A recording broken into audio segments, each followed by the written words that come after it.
I'm going to talk a little bit about genetic impact to your lipid profile. It's particularly important to talk about that here in New Hampshire, in northern New England, where we have a large population of French Canadians who are unlucky enough to get familial hypercholesterolemia. And I'll talk quite a bit about that, how you can get familial hypercholesterolemia. And although obviously we can't change our genetics yet, we certainly can change how the genetics impact our lipids. And I'll talk about that. And then lifestyle. Bruce just gave an excellent discussion on exercise. I'm going to talk about diet. These are the three things I want to cover. I want to talk about heart disease statistics, and Dr. Warrenberger has already gone over some of those with you. But I want to ask the question, why do some people get cardiovascular disease so young? And then I'm going to talk about why. The genetics of high cholesterol and the genetics of high cholesterol can lead to early cardiovascular disease.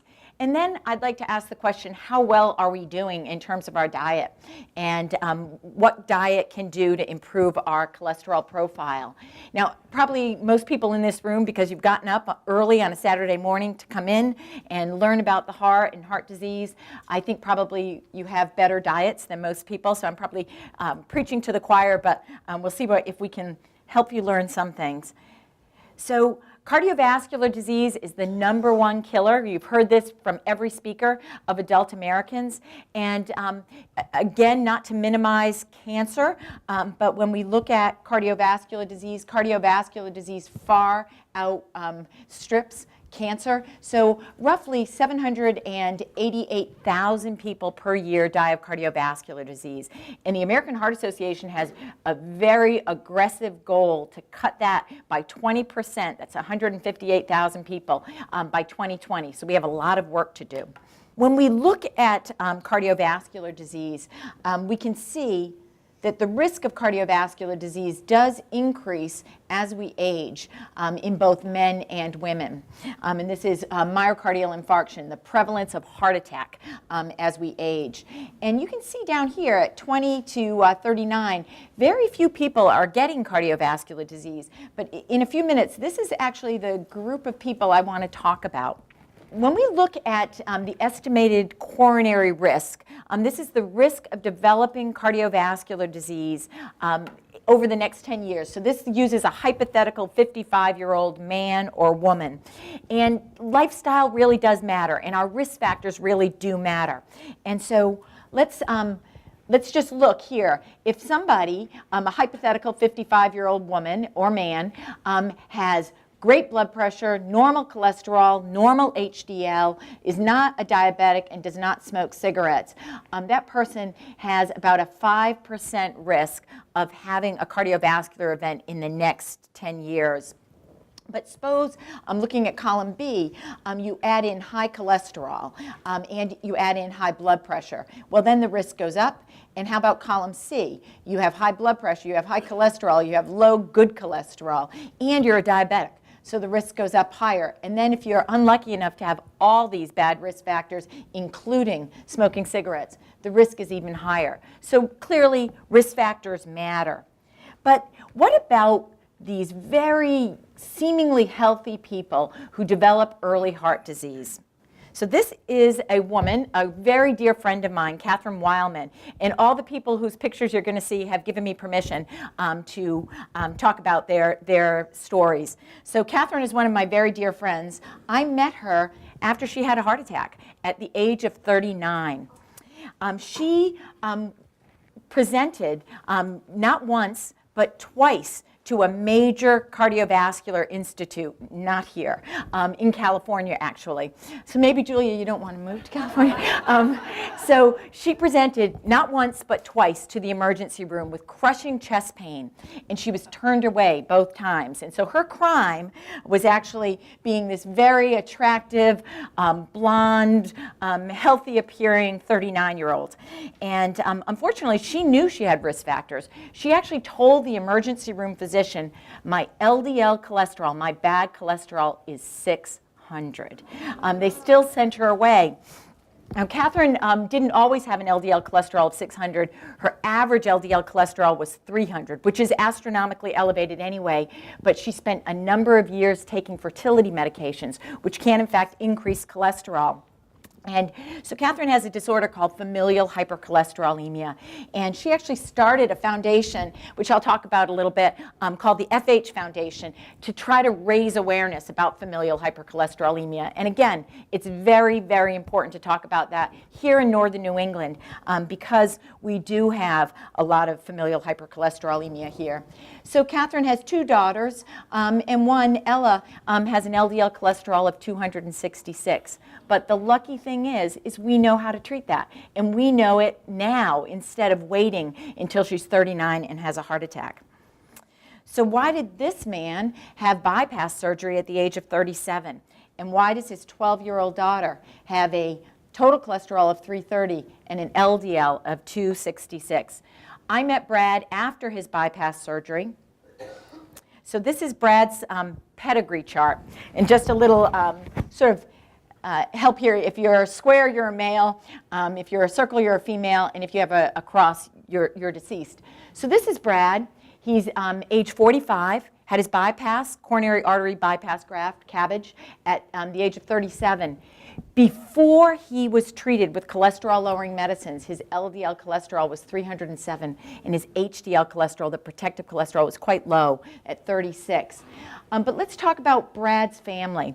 So Brad is a French Canadian. Both of his parents were French Canadians, and his mom had bypass surgery at age 53. That's very young for a woman, and died at age 69 of a heart attack. She had a brother who died at age 42. So there's this familial pattern that we're seeing. Brad's father had his first heart attack at 38. And when he died at 45, Brad was 10. And Brad said to me, I remember thinking, he's kind of old. And now Brad is 45. He's the age at which his dad died. And it doesn't feel so old anymore. Brad's father had a brother. So Brad's uncle died at age 38. Just smoking is not going to get you to die at age 38 of a heart attack. So there's something more going on. He had Brad's aunt died at age 62. So this was all around Brad. Even worse, at age 23, his brother died of sudden cardiovascular death. Sudden cardiac death in a non-smoker, athlete. So it was really tragic. And he has another brother who is living and had bypass at age 33. And then Brad has two children. Alyssa has normal lipids, and then Samantha has that LDL of 266. But I'm happy to say that both Brad and both Brad and Sam have excellent lipid profiles currently.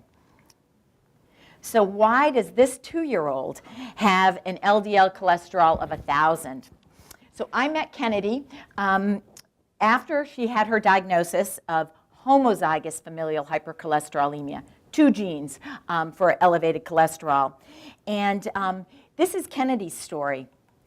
Her mom brought her to the pediatrician because she said, Kennedy has developed these blisters related to Crocs. But then by the time she got the appointment with the pediatrician, she had them on her arms too, on her wrists. These are cholesterol deposits. They're called xanthomas and xanthelasmas. So Kennedy has these cholesterol deposits on her arms, on her ankles, and the pediatrician had never seen these before. And the pediatrician sent her to a dermatologist. And dermatologists are always the smartest people in our medical school class. And this dermatologist knew immediately to send off a cholesterol profile. And that cholesterol profile revealed an LDL cholesterol of 1,000. And Kennedy immediately got sent from the dermatologist to a pediatric cardiologist. And then I was consulted to help Kennedy's family in terms of her high cholesterol. So here's where we have to have a little education. There are 2 varieties of familial hypercholesterolemia. There's heterozygous FH. That means you've gotten 1 bad gene. And there's homozygous FH. That means you've gotten 2 bad genes. And so I'm going to walk you through the genetics of familial hypercholesterolemia. So it's an autosomal dominant disorder. And so what does that mean? You've probably heard of, for example, cystic fibrosis. That's a recessive disorder. That means you can have the gene, but you don't display it, the disease. If you have familial hypercholesterolemia, if you've even gotten one gene for it, you are going to display high cholesterol, and that high cholesterol is going to put you at risk for early cardiovascular disease. So what if one of your parents has heterozygous FH? So this is the bad gene, the capital letter. So this is, let's say your dad has high cholesterol, and so he has FH, and he has this high, he has this one bad gene, and he also has one normal gene. And then he marries your mother, and you have kids, or they have kids together. So what is the chance of a couple where one person has heterozygous FH? What's the chance that they're going to have a child with heterozygous FH? There's really no chance they're going to have a child with homozygous FH because you require a gene from each parent to have homozygous FH. But heterozygous FH, it's actually a 50-50 shot. So if you have heterozygous FH, 50% of your kids are going to have heterozygous FH. And each time you have a child, there's a 50-50 chance. So how is that? So if this gene is the bad gene, you can make a child by getting this gene from the mom and this gene from the dad. Doesn't matter, the mother could have the heterozygous FH. So this person has heterozygous FH because they've got the big F gene. And this person does as well. But you can also have a child get the good gene from that parent. And so it's a 50-50 shot, and there's no chance of having a child with homozygous FH. What if you have the bad luck of having two people with heterozygous FH meeting and having kids together? So they each have one of these capital Fs. So there's a 25% chance that they're going to have a Kennedy, a little girl, a little boy with very, very elevated cholesterol, worse than their own. There's a 50% chance that they will have heterozygous FH, a heterozygous child, and there's a 25% chance they'll have a completely normal cholesterol level child. So 50% chance of having a child with heterozygous, 25% chance of having a child with homozygous. So now let's go back to Kennedy's family. So this is Kennedy's family. What are the chances, this is not a pop quiz, but what are the chances that Kennedy's mom has high cholesterol? 100%. She has high cholesterol. If Kennedy is has homozygous, she's gotten a gene from each parent. Yes, her mom has heterozygous FH, and her dad has heterozygous FH. Now let's go back, because if we were thinking about her brother, if this is the situation, this is the mom, this is the dad, what are the chances that Kennedy's brother will be a homozygote? 25%. What are the chances Kennedy's brother is totally normal? Exactly. You guys are really smart. And what is the chance that Kennedy's brother is a heterozygote? 50%. That's right. So turns out Kennedy's brother is a heterozygote. He got that 50% risk or chance, and so he does have he's just like his parents. Now what about this guy? It's a trick question. He's the next door neighbor. So I'm pretty sure, you don't know, but he was desperate to get in the photo. So here are some of the physical findings associated with FH. When I show this slide, everybody starts feeling their ankles, they start feeling their hands. But you can have xanthelasmas. So these top four we can see with heterozygous FH, we can see with homozygous FH. So xanthelasmas, those are cholesterol deposits around the eye. Corneal arcus, that's a rim of cholesterol around the colored part of your eye. Tendon xanthomas. Now, orthopedists, they're often pretty smart too. People have these Achilles tendon xanthomas. It's cholesterol deposits replacing the Achilles tendon. It makes the Achilles tendon actually very weak and prone to rupture. And so sometimes people will come in with a ruptured Achilles tendon, and the first thing the orthopedist does is check a cholesterol profile. And you can have them in the extensor tendons of your hands as well.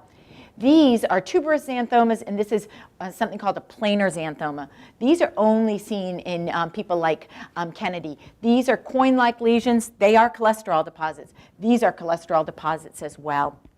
The problem with having familial hypercholesterolemia is that you have elevated cholesterol from birth. It's not like you turn 40, you gain weight, and your cholesterol goes up. You are coating your arteries, bathing your arteries in high cholesterol throughout your life. So we hit a threshold earlier in life for cardiovascular disease.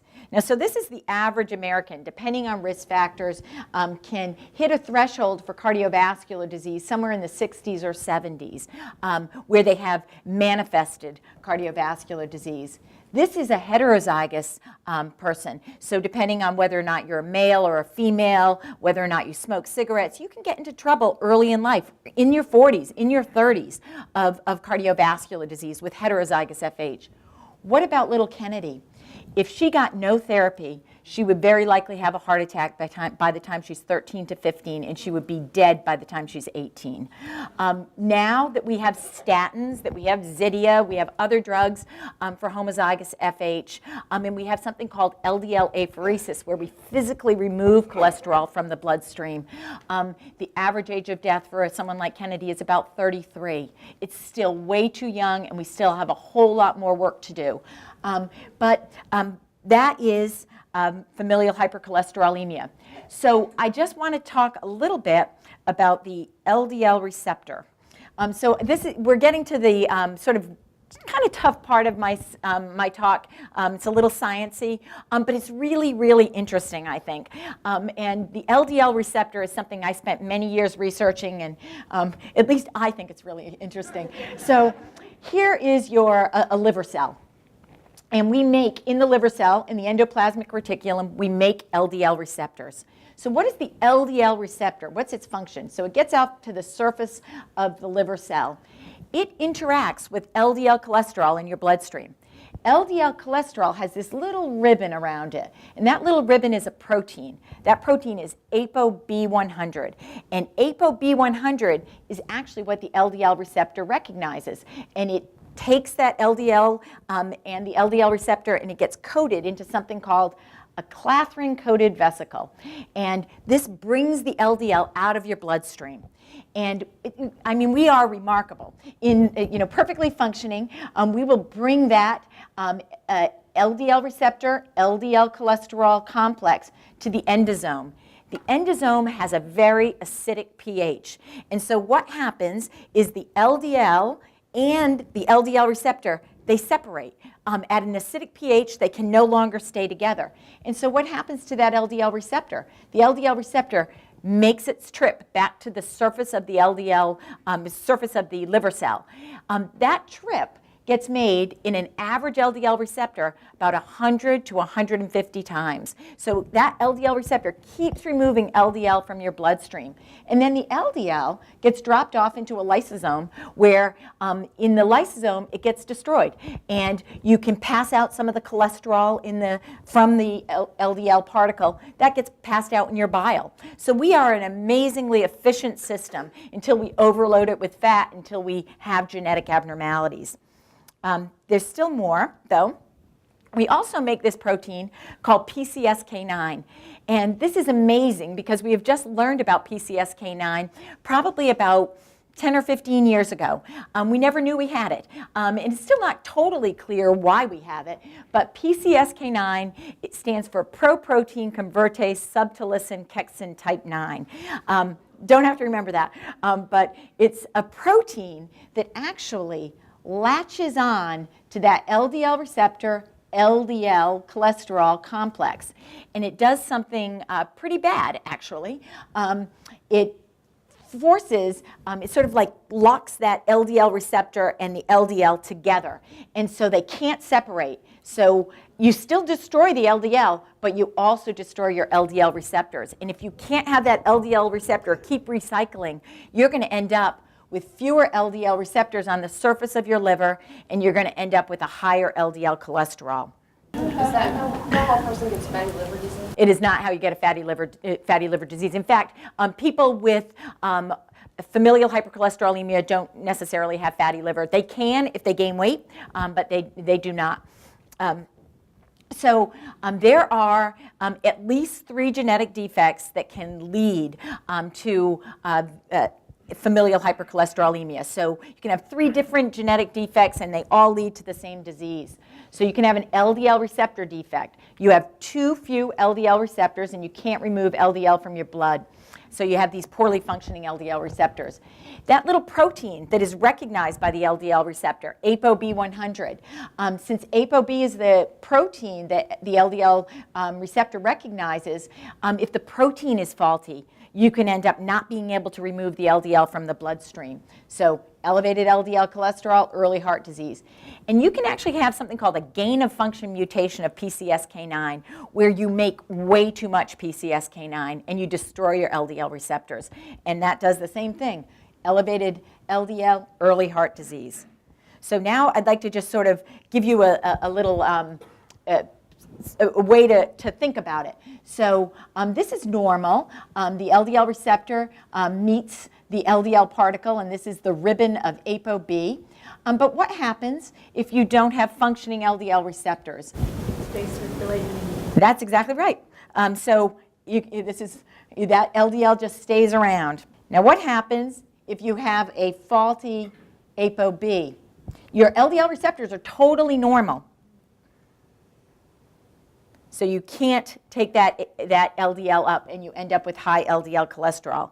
This next one is graphically not done as well because PCSK9 is mostly outside. It's also inside the liver cell. But basically, PCSK9, remember, it latches onto that LDL receptor and targets it to its death. And so what ends up happening is you have missing LDL receptors, and you have increased LDL. Luckily, we have lots of medications that actually impact risk. And actually, although they don't change your genetics, they improve your situation. And I think it's really important for me to say here that if someone has familial hypercholesterolemia, no matter what diet they have, no matter how good they are, they will require medicines. And I think sometimes when people hear that, it gives them a sense of relief. They say, you know, it is a genetic problem. I can't eat my way to correct it. You still want people who have genetic cholesterol problems to eat well and to follow a good diet, but they will require medicines. Kennedy, for example, is on medicines, and her cholesterol has responded beautifully. She still had some functioning LDL receptors, even though her LDL was 1,000. In a short period of time, with statins and with Zetia, Kennedy got her LDL cholesterol down to 166. It was absolutely phenomenal. Still way too high, but much, much better than 1,000.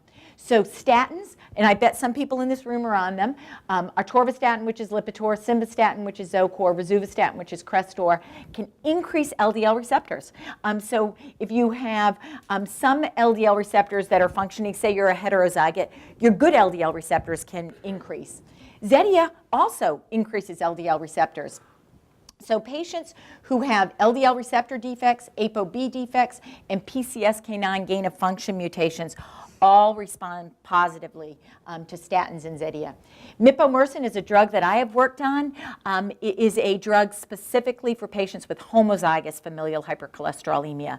It is a drug that inhibits the production of ApoB. So if you can't make ApoB needs to be attached to LDL. You can't make so much LDL. So it works by a different mechanism. So there are people, and in fact, I was lucky enough to see a patient here at Dartmouth who has a loss of function mutation. So those gain of function mutations, you make way too much PCSK9. Loss of function mutations, you make hardly any. And Bruce and I met a young woman who has an LDL of 6. 6 milligrams per deciliter. It's very, very hard to clog your arteries up with an LDL cholesterol of 6 milligrams per deciliter.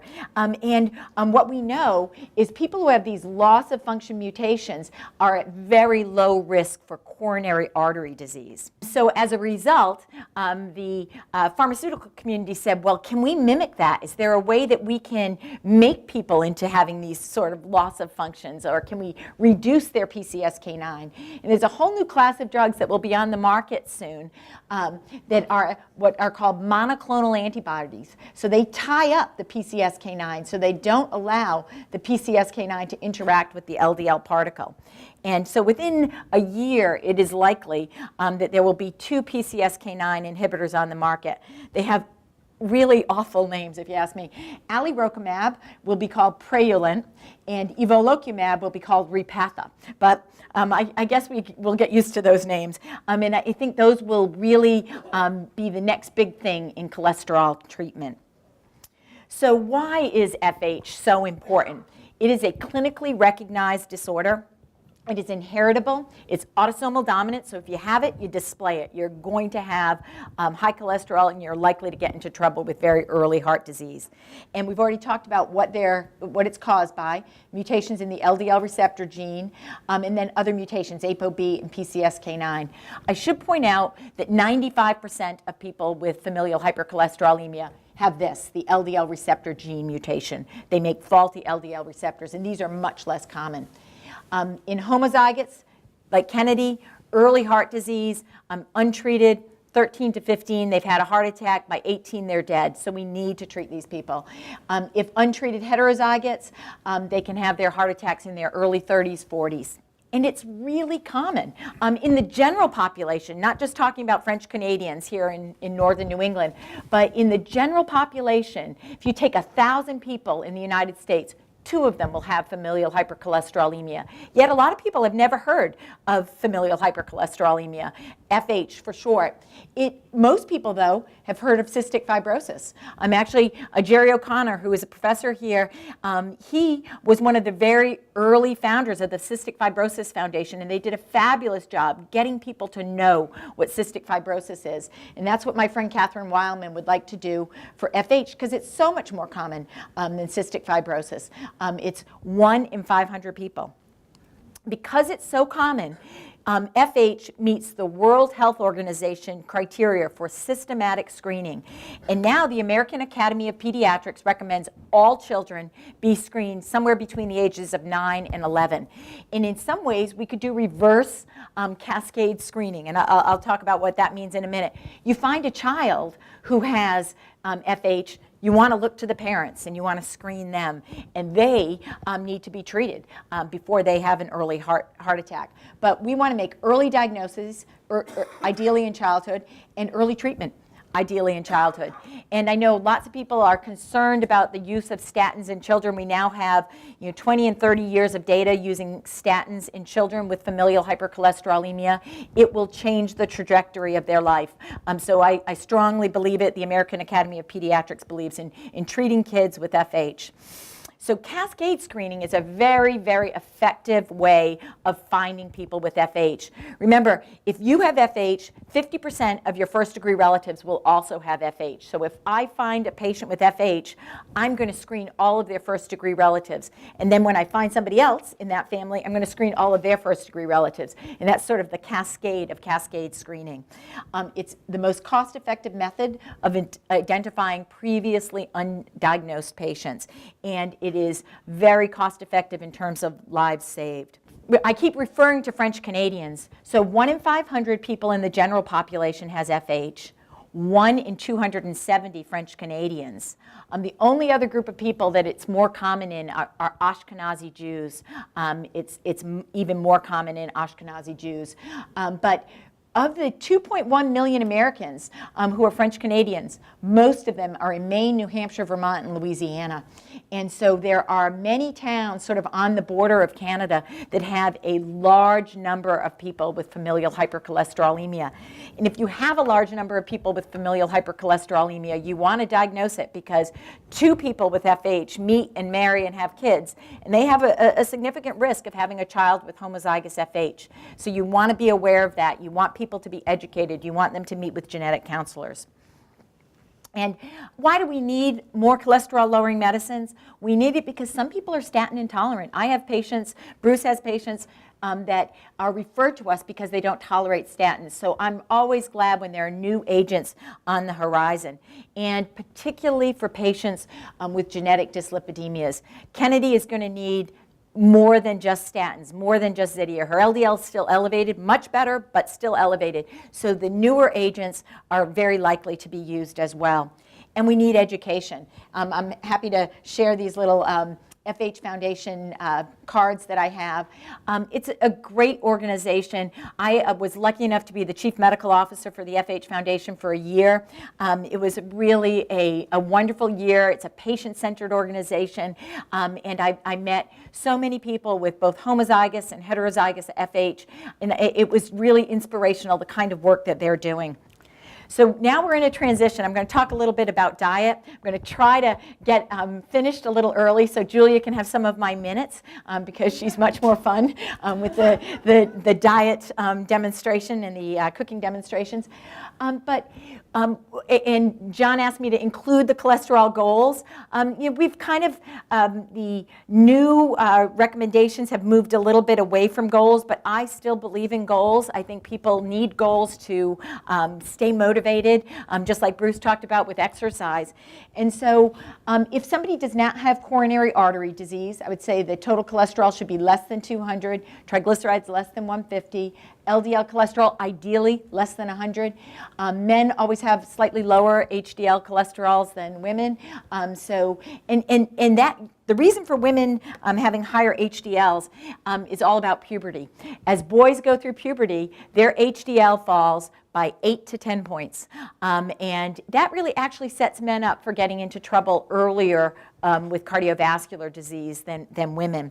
So women always end up having higher HDL cholesterols. If somebody has coronary disease, the stakes are higher. We know they've already got arteries that are blocked, and we want to make sure that they don't have any more. And so total cholesterol less than 150, triglycerides I like to see less than 100, LDL less than 70, and we're learning that even lower is better. HDL better than 45 for women, HDL greater than 50. So the American Heart Association has set some very specific goals. And remember back to one of my first slides when I said there were 788,000 deaths due to cardiac disease every year in the United States. Well, if we're going to reduce that by 20% by 2020, we need to cut that by 158,000 per year. So we have a lot of work to do. And what the American Heart Association says is ideal cardiovascular health is defined by the absence of clinically manifested cardiovascular disease and the presence of optimal levels of all 7. And I'm going to focus on diet. So lean body mass, avoidance of smoking, participation in physical activity, diet that is consistent with the DASH-like diet. And DASH stands for the diet to stop hypertension. But it's an eating pattern that's high in fruits and vegetables, rich in fiber, whole grains, lean sources of protein, and low in saturated fat. And the other goals, untreated total cholesterol less than 200, untreated blood pressure less than 120/80, and a fasting glucose less than 100. So the reason I want to focus on diet is because that's what John told me to do. No, only kidding. I want to focus on it because it's the place where we do our worst. So this slide, it is not hard to see where the big red is. And the big red means poor. 72.5% of us do not have a healthy diet score. In fact, we have a poor diet score. Only 27% have an intermediate. And you can't even see. It's 0.5% of us have an ideal diet. So we all have work to do. And one of the reasons that we don't have a great diet is we have given up control. Our diet score is low because if you look in 1977, 62% of our food dollars were spent on food that we prepared and ate in our own home. Currently, 51% of our dollars that we spend on food are spent on food outside the home.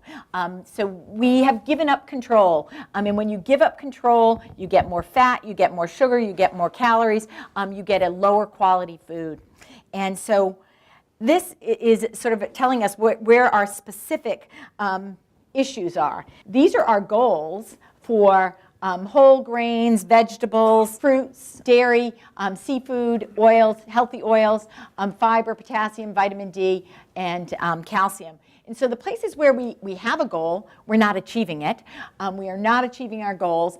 And the places where it says we should eat less, we are exceeding our goals tremendously. So my favorite is this SOFAS, which is solid fats and added sugars. SOFAS. We're at 280% of goal. And refined grains, Julie's going to talk all about grains, we're at 200%. So one of the things that really helps us have a better diet is losing weight, or people that have a better diet tend to lose some weight. And so I thought I'd start out with talking a little bit about tips for losing and maintaining weight. So instead of eating out, we want to cook more and eat more meals at home. And this is really easy to say, but in our busy world, it's very hard to do. It takes meal planning. It does take work. Sometimes you have to go to the grocery store more than once a week. But cooking can be a lot of fun. It can be an activity you do with friends, with a spouse, with your kids, and it can really be a fun experience. When people eat out, they tend to eat and drink more, and they often get these big portions. So if you put a big portion in front of somebody, we're going to do our job and we're going to eat all of it. So eating at home gives you that control. The other thing that I would encourage everybody to do, and I know Julie's going to talk about it, is eat breakfast. People who skip breakfast way more. So eating breakfast, a nutrient-rich breakfast, is very important. AHA, the American Heart Association, has a number of goals to help us achieve the ideal diet, and I'm going to talk about some of them: fruits and vegetables, fiber, nuts, and saturated fat. I hope that just by eating more fruits and vegetables and more whole grains, we can cut our sodium. And really, I don't want to talk about sugar-sweetened beverages. I don't think you should consume them. I don't think we should drink our calories. And that is, I think, a thing that we work with kids all the time, but adults tend to drink a lot of soda as well. And if we can get rid of that, that's important. And nuts, but not too many. And cutting saturated fat we'll talk about. Why increase fruits and vegetables? And some more tips. Adults who eat more fruits and vegetables and whole grains, especially those high in fiber, have a lower body weight compared to adults who eat fewer whole grains and less fruit and less vegetables. And I think it's easy to understand why. Fruits and vegetables are lower in calories and they fill you up, so you're not hungry for the other stuff. And in adults who increase their fruits and vegetables, they may prevent weight gain. And when we look at that, I mean, just looking at the colors of these foods, I mean, you know they're nutrient rich. You know they have to be good for us. Same with vegetables. But there are barriers and there are challenges. So Julia is going to help us knowing how to incorporate more fruits and vegetables. We want to have a technique to put it into place. Fruits and vegetables are not cheap, but they don't have to be that expensive either. People will complain that they don't keep well, and they often get discarded. I had one of my son's friends said the reason he didn't eat fruits and vegetables is you never knew which one was going to taste awful. So he said you could look at a grape and it could taste delicious, or you could have that same grape and it could taste awful. So it's not that same quality control for fruits and vegetables like McDonald's. The burgers always taste the same. They're horrible, but they always taste the same. Sometimes an orange, an apple, a grape, a carrot is absolutely delicious. And sometimes they can taste dry and mealy. So you have to be prepared to throw out a few grapes and oranges because sometimes you can't tell in the grocery store. But I would like you to go to drjuliacooks.com for lots of recipes and tips. Julia is going to help us expand our techniques, and as I said, occasionally you have to toss that grape. So what about fiber-rich whole grains? So this is actually on the AHA website, and it's one thing that I think is really not well put. So they want you to have greater than 1.1 gram of fiber per 10 grams of carbohydrate, which is the equivalent of 3 1-ounce servings of whole grains per day. And what on earth does that mean? I mean, it's really hard to put that into some context. So each 1-ounce slice of bread represents a 1-ounce equivalent of grains. So 1 ounce of 100% whole wheat, half a cup of brown rice, 100% whole wheat pasta, half a cup, whole wheat cereal, 100% whole wheat tortilla. And notice I keep putting 100%, and that's going to become clear soon. Buckwheat pancakes. So what the American Heart Association is really saying is if most people can have 6 servings of grains, whole grains per day, or 6 servings of grains per day, make at least half of them whole grains. So if you're having 6, 3 of them should be a whole grain. So the food industry tricks us, and I have been tricked by the food industry many times, but a label that says multigrain, stone ground, cracked wheat, 100% wheat, 7 grain and bran are usually not 100% whole grain products. They may not contain any whole grains.